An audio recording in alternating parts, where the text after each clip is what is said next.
All right, everybody, today we're going to practice adding fractions. All right, so what we need to do first is we need to look at the denominators. Remember, denominator is just a fancy word for the bottom of the fractions. If the bottoms of the fractions do not match, then you can't add these up.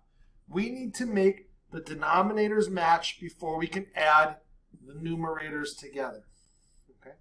So we want to look at both of the denominators and see if one of these numbers is a factor of the other.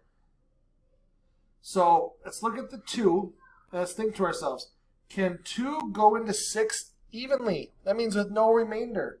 So we're going to think of our multiplication facts that we should know, and we should know that 2 can go into 6 3 times, because 2 times 3 equals 6.